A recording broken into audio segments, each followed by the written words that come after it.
Berdasarkan survei yang dilakukan Program for International Student Assessment, Indonesia menduduki peringkat 62 dari 70 negara dengan tingkat literasi terendah.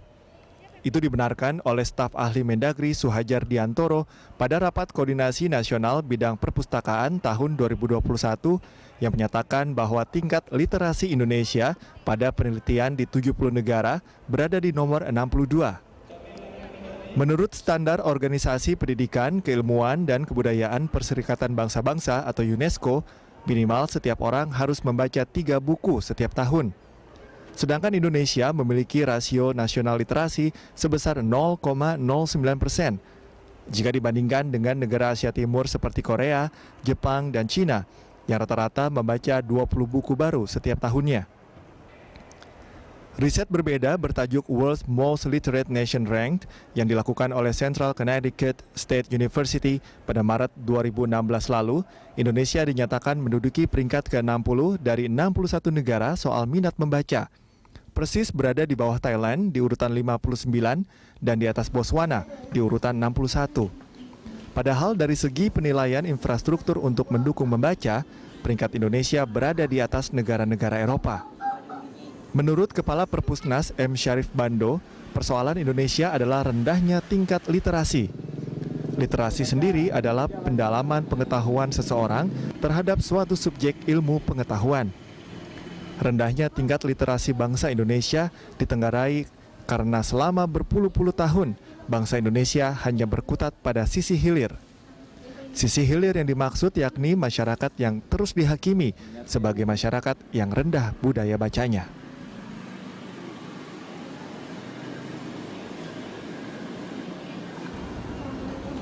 Ya, pemirsa, Hari Aksara Internasional atau Hari Literasi Internasional yang diperingati setiap 8 September ini tidak terlepas dari tingkat literasi Indonesia.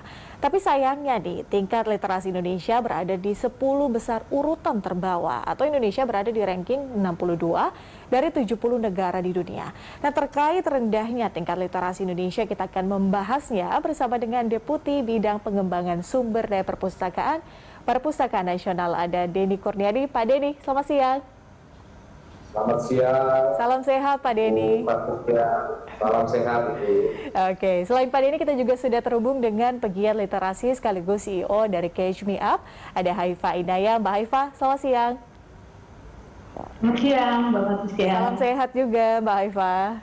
Salam sehat. Ya. Oke, terima kasih sudah bergabung bersama kami di Lunch Talk. Saya ke Pak Denny dulu nih. Pak Denny, kalau kita lihat ranking kita 62 dari 70 negara. Sebetulnya apa akar masalahnya? Kenapa kok kita masih di 10 urutan terbawah, Pak Denny? Ya, terima kasih Ibu Patricia. Para pemirsa yang hormati, kalau kita bicara literasi adalah suatu kedalaman pengetahuan seseorang terhadap suatu subjek ilmu pengetahuan.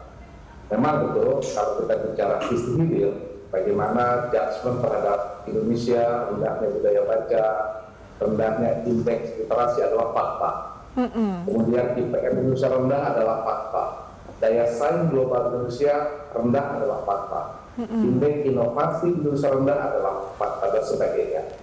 Kita harus berbicara dari sisi hulu. Bagaimana peran negara, bagaimana peran akademisi di perguruan tinggi, bagaimana peran pengarang, penerbit, peran dari penganggaran baik di pemerintah pusat maupun di daerah, dan kebijakan distribusi sampai ke pelosok desa, terutama luar Jawa, dan kebijakan kecukupan rasio buku dengan jumlah penduduk. Kita lihat jumlah penduduk kita 270 juta.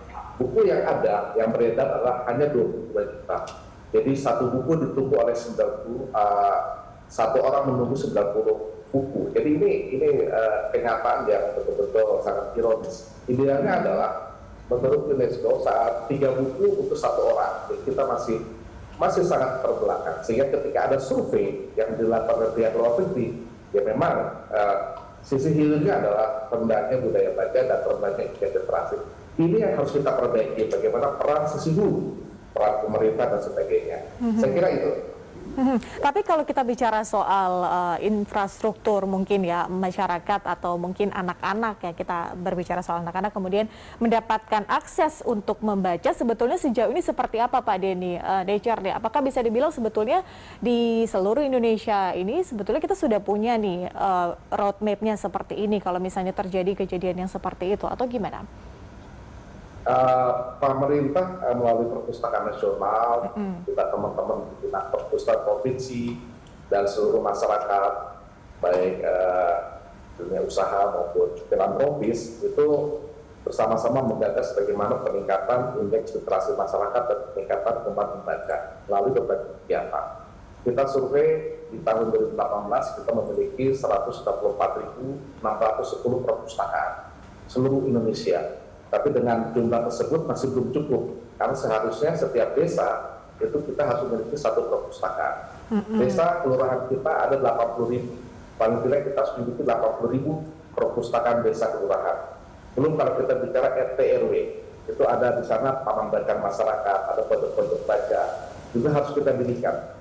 Bagaimana bahan-bahan bacaan tersebut bisa sampai ke masyarakat di tingkat yang memang terendah. Misalnya di desa, di RT, RW, dan sebagainya. Termasuk di keluarga. Jadi ini harus kita lakukan program bersama-sama dengan pemerintah daerah dan masyarakat tentu saja.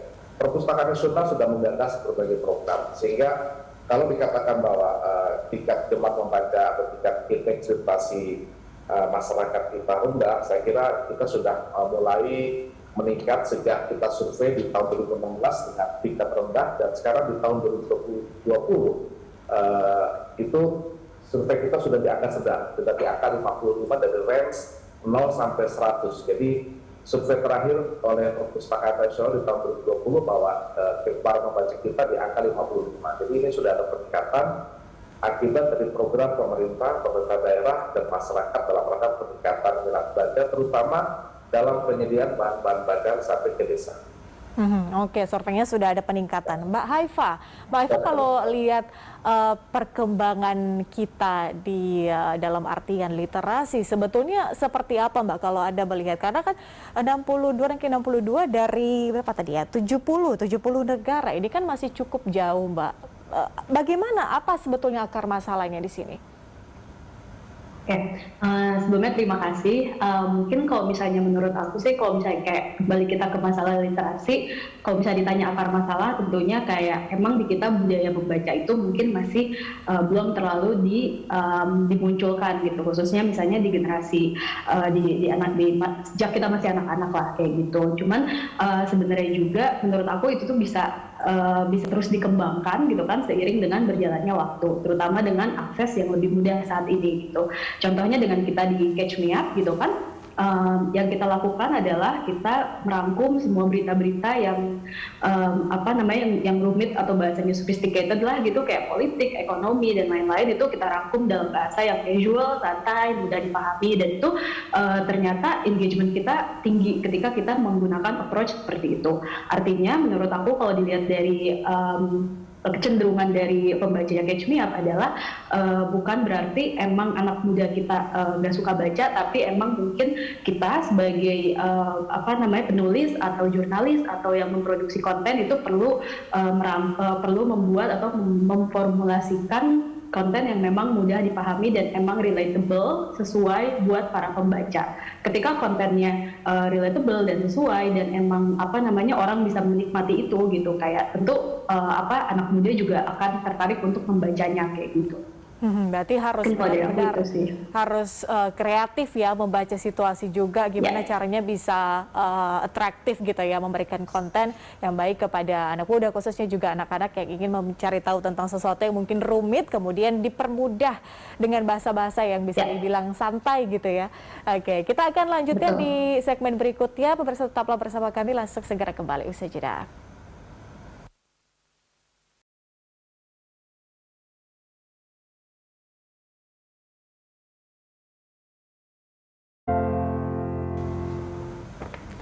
Ya, Ya pemirsa, kita lanjutkan dialog. Kita masih terhubung dengan Deputi Bidang Pengembangan Sumber Daya Perpustakaan Nasional, ada Pak Denny Kurniadi, dan juga pegiat literasi sekaligus CEO Catch Me Up, ada Mbak Haifa Inaya. Saya ke Pak Denny terlebih dahulu. Jadi Pak Denny, kan kalau di sekarang itu kan tantangannya sudah bertambah nih Pak. Kita sudah ada di era digital seperti itu. Sekarang juga lagi pandemi. Jadi bagaimana meningkatkan literasi dengan adanya tantangan baru di era digital dan juga di tengah-tengah era pandemi ini, Pak Denny? Jawab hal tersebut, Bu Patricia, saya ingin menyampaikan dulu ada 5 tingkatan literasi. Pertama adalah literasi kemampuan mengenal huruf, mengenal kata, mengenal kalimat, kemampuan menyatakan pendapat, hubungan sebab akibat. Itu yang pertama, itu sangat mendasar sekali. Kita tahu di tahun 1945 jumlah penduduk yang baru melek huruf sekitar 4%. Jadi 96% masih buta huruf. Jadi kita masih di tingkatan pertama, masih terjebak pada bagaimana mengenalkan huruf. Kemudian tingkatan yang kedua adalah kemampuan aksesibilitas terhadap bahan bacaan untuk mendapatkan sumber-sumber informasi yang lengkap. Yang ketiga adalah kemampuan memahami apa yang tersirat dari yang tersurat. Yang keempat adalah kemampuan mengungkapkan ide atau gagasan baru, teori baru, dan kreativitas baru untuk membentukkan inovasi. Dan yang terakhir adalah, yang agak berat adalah kemampuan menciptakan barang atau jasa yang bermutu yang bisa dipakai untuk persaingan global. Ini yang barangkali sangat sedikit. Jadi kalau kita ukur bagaimana tingkat literasi masyarakat, kita harus juga konsisten dengan 5 tingkatan tersebut. Apakah kita mau mengukur dari tingkat mengenal huruf, mengenal kata, mengenal kalimat, atau kita sudah mengukur di tingkat yang kelima, kemampuan menciptakan barang dan jasa. Jadi itu yang barangkali harus kita sampaikan. Sehingga kalau kita membaca bagaimana sih survei terakhir pada World Reading Habit di tahun 2020, Indonesia masuk peringkat 16 dunia dalam membaca. Jadi di atas negara-negara besar, ada Argentina, Kanada, Jerman, itu 6 jam per minggu.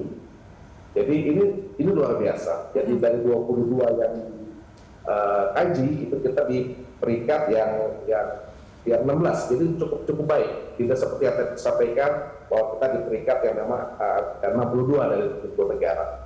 Jadi ini menunjukkan bahwa mengukurnya dari segi apa. Jadi ada 5 tingkatan literasi. Kemudian menjawab pertanyaan Ibu Patricia, bagaimana sih sekarang di masa era digital ini, perpustakaan nasional, apalagi di masa pandemi ini, pasti ada pembatasan pergerakan masyarakat untuk dapat ke perpustakaan. Artinya perpustakaan nasional bersama-sama dengan dinas perpustakaan provinsi, kabupaten kota, perpustakaan perguruan tinggi, perpustakaan sekolah, dan perpustakaan khusus sudah menyediakan bahan-bahan digital. Seperti di perpustakaan nasional kita sudah punya iPusnas, suatu konten digital yang bisa diakses full text, full konten oleh masyarakat. Jadi lebih dari 250.000 judul buku yang bisa diakses di iPusnas. Belum nanti kalau kita bicara di konten atau aplikasi yang disiapkan oleh teman-teman di provinsi, kabupaten kota. Itu gratis ya Pak? Tinggi. Itu gratis. Jadi tidak perlu mendaftar menjadi anggota, lewat gadget masing-masing, buka Play Store, itu bisa langsung bisa diunduh aplikasi iPusnas. Yang kedua adalah aplikasi Kastara. Jadi ada berbeda kalau iPusnas umum. Kastara ini adalah buku-buku tentang naskah Nusantara, buku-buku langka yang ada di perpustakaan nasional. Itu tidak usah harus datang ke perpustakaan nasional untuk datang konsep, tapi bisa lewat aplikasi. Itu juga bisa diunduh lewat gadget yang dimiliki oleh masyarakat. Termasuk juga e-jurnal. Jadi kita punya jurnal elektronik yang sudah dilanggar oleh pemerintah melalui perpustakaan nasional dan bisa diakses oleh seluruh masyarakat, oleh mahasiswa, oleh para akademisi, oleh peneliti dan sebagainya.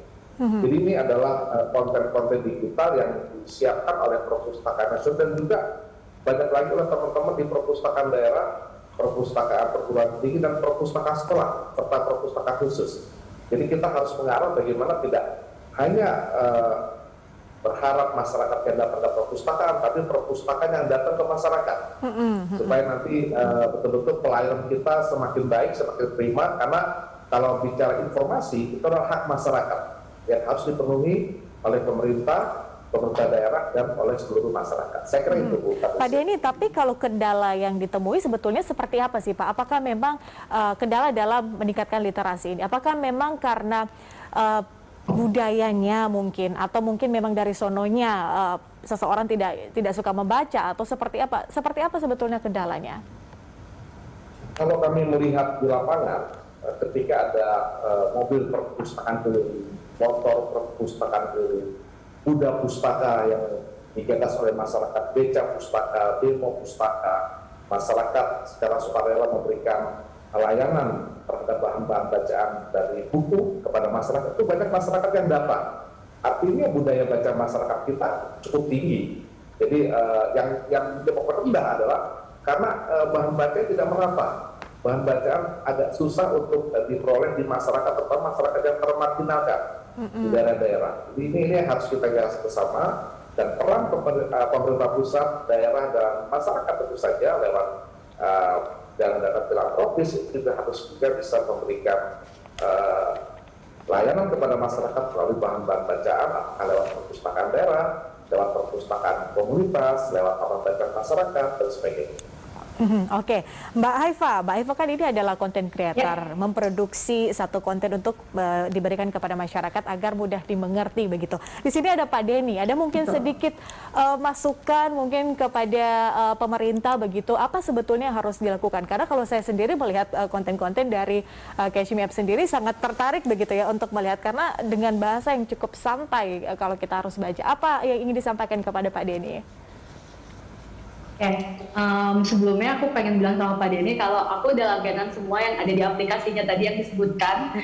Jadi itu it's very helpful, sangat membantu sekali. Jadi kayak kalau misalnya pengen baca buku dari Perpusnas gitu, sekarang udah tinggal buka di aplikasi dan itu mudah banget, gratis gitu. Tapi selanjutnya kalau misalnya ada yang bisa disampaikan gitu, mungkin cakupan, saya setuju banget Pak terhadap kelompok yang termarginalkan. Kebetulan saya juga sekarang lagi punya NGO namanya Kisah Kasih, dan kita berfokus ke literasi terhadap anak-anak, khususnya anak-anak PKL. Saat ini kita masih bekerja di Jakarta, nah itu kita selain menyalurkan bahan bacaan, kita juga menyalurkan buku-buku yang bisa interaktif gitu. Jadi ada kuisnya, ada mewarnainya, dan lain-lain itu untuk anak-anak PKL. Dan benar kata Bapak tadi, ketika misalnya kita kasih bahan bacaan atau bahan buku yang emang berkualitas gitu, yang apa namanya, yang kontennya bagus, ternyata anak-anak itu sangat suka dan mereka sangat engage, dan mereka bahkan tiap minggu ngasih feedback kayak, "Kak, kita suka banget, boleh lagi nggak kita bukunya," dan lain-lain kayak gitu. Padahal mereka dari kelompok-kelompok yang orang tuanya mungkin sepanjang hari nggak bisa nemenin mereka belajar kayak gitu, karena misalnya mereka anak PKL dan lain-lain. Jadi mungkin nanti setelah ini kita bisa ngebahas lebih lanjut soal program itu Pak. Tapi saya setuju kayak literasi untuk kelompok yang termarginalkan itu sangat penting, khususnya untuk meningkatkan critical thinking mereka. Oke. Itu ada sedikit pesan gitu ya ke Pak Denny dari Mbak Haifa. Tentunya pastinya kita rindu sekali ya kalau misalnya tingkat literasi kita ya paling tidak lebih baik lah. Kita tidak perlu muluk-muluk lah dengan banyak sekali pemikiran atau mungkin goal tujuan yang kita harus masuk 10 besar. Tapi paling tidak setiap tahunnya kita harus berbenah, kita tahu PR kita apa. Kita akan lanjutkan di segmen berikutnya Mbak Haifa dan juga Pak Denny soal jadi PR kita ke depan untuk meningkatkan literasi ini seperti apa. Tapi akan kita lanjutkan di segmen berikutnya. Tapi sebelumnya pemirsa, mulai 2 November 2022, Berita Satu News Channel dan juga seluruh TV di Indonesia akan bermigrasi ke siaran TV digital. Saat ini siaran TV berlangsung secara simulcast atau siaran melalui frekuensi analog dan digital. Agar Anda bisa menerima siaran Berita Satu TV, gunakan TV digital atau gunakan set-top box untuk menerima siaran TV digital. Dengan siaran TV digital, gambar akan lebih bersih, jernih, dan canggih.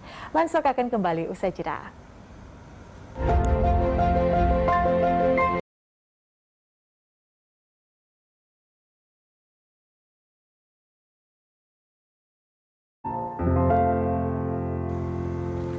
Ya pemirsa, kita lanjutkan dialog. Kita sudah ada di segmen terakhir Dialog Livestock pada siang hari ini. Saya ingin ke Pak Denny terlebih dahulu di segmen terakhir ini. Pak Denny, kembali lagi ke tema kita di siang hari ini.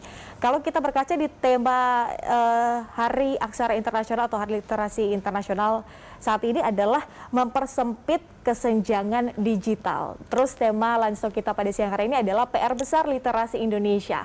Nah, apa sebetulnya PR besar literasi Indonesia akan kita hadapi nanti, Pak Denny? Iya, baik. Terima kasih juga menjawab apa yang disampaikan Mbak Haifa tadi, Ibu Patricia, dalam rangka peningkatan literasi masyarakat. Tentu saja kuncinya adalah sinergitas. Bagaimana pemerintah di pusat, perpustakaan nasional, dengan teman-teman dari Kemdikbud, kemudian Kementerian Desa, Kementerian Sosial, Kumham, Kementerian Koperasi bersama-sama bersinergi bagaimana menggelorakan literasi masyarakat ini supaya tingkat atau indeks literasi masyarakat kita meningkat. Kita tahu di Kemdikbud ada program literasi sekolah misalnya, literasi nasional, kemudian juga di Kementerian Desa ada literasi desa dan sebagainya. Jadi kita harus bersama-sama di tingkat pusat. Kemudian di tingkat daerah, dinas perpustakaan dengan dinas koperasi, tenaga kerja juga harus sinergi. Kemudian juga di masyarakat ada dunia usaha.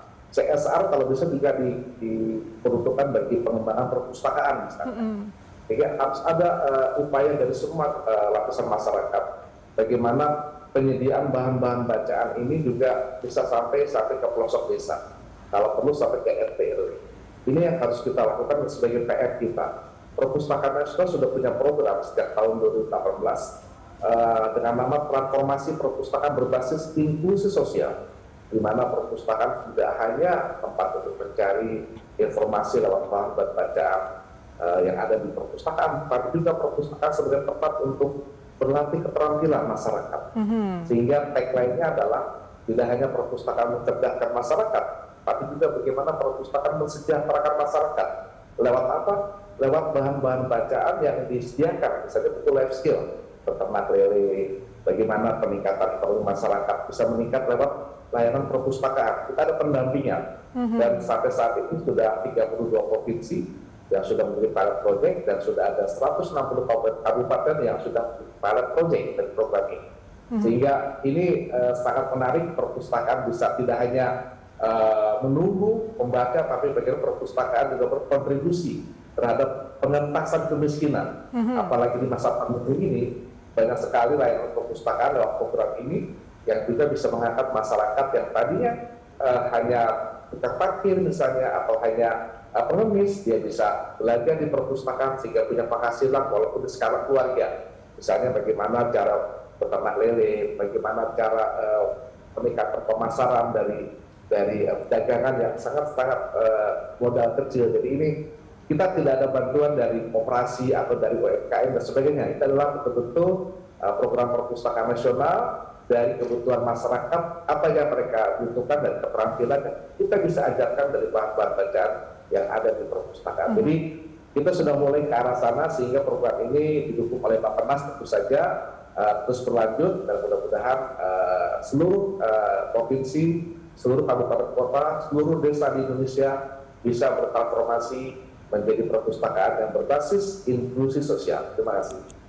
Oke, kata kuncinya adalah sinergitas. Tapi ada target mungkin Pak dalam waktu dekat mungkin, atau target jangka panjang?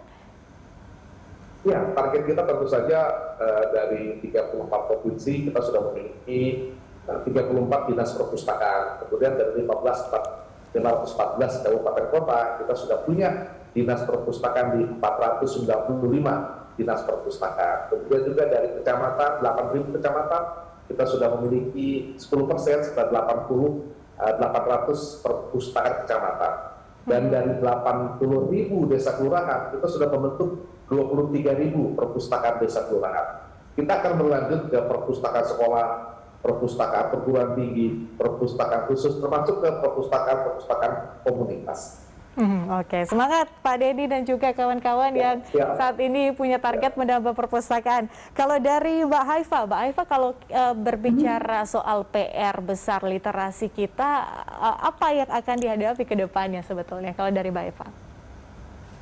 Oke, kalau menurut saya sih sekarang PR besarnya udah nggak hanya untuk bagaimana caranya meningkatkan literasi per se dari orang baca buku lebih banyak, tapi juga meningkatkan kemampuan memahaminya juga, terutama literasi digital. Misalnya ketika kita membaca informasi yang didapatkan dari internet atau social media, itu bagaimana kita bisa fact checking, bagaimana kita bisa memastikan bahwa informasi yang kita dapatkan itu emang akurat, dan misalnya itu bukan hoax gitu, karena seperti yang kita tahu kayak sekarang pun di digital banyak sekali pemberitaan yang sulit dipastikan kebenarannya kayak gitu. Jadi bukan hanya kita nambah banyak baca dari setahun cuman baca 2 atau 3 buku, tapi juga bagaimana kita bisa membangun pemikiran kritis, pola berpikir yang lebih banyak mempertanyakan gitu apa informasi yang kita baca, itu kita bisa mempertimbangkannya apakah ini benar apa enggak ya, ini perlu di-share apa enggak, perlu di-forward apa enggak, dan lain-lain seperti itu. Karena